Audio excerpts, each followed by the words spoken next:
check outfit, char. So yan, for today videos pala is magbabike ang Inday. So yan, syempre, check outfit muna dito sa mirror, mirror, mirror in the downstairs, char. So yan, tara, samahan niyo ako magbabike ang Inday.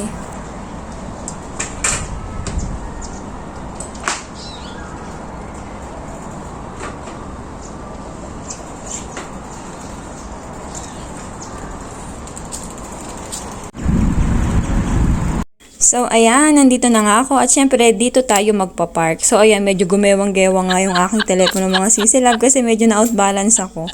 Muntik akong matumba, o diba, makapag-video lang, char. So, ayan, naglalakad na nga tayo pupunta sa Super Farm. So, ayan, medyo magulo pa yung ating hairdo. So, dahil nga mahaba yung pila dun sa Super Farm, so bumaba muna ako dito sa supermarket at bumili ako ng gata. Dahil nga next week gusto kong gumawa ng sinukmani, char.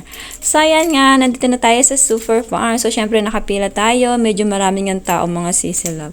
So pang 211 pa ako, yung nasa monitor is 208 na, o diba medyo malapit na. So ayan, nakaupo lang dito ang Inday habang nag-iintay. Nakaupo ang Inday habang nag-iintay, char.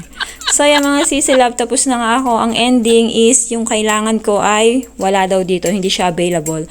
So yun is available lang dun sa pharmacy na pinupuntahan ko doon sa may Kupat Kulim kung tawagin dito, yun dun sa may health center.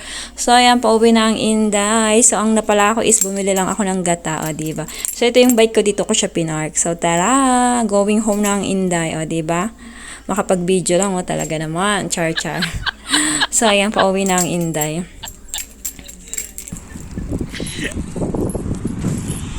Pauwi na mi.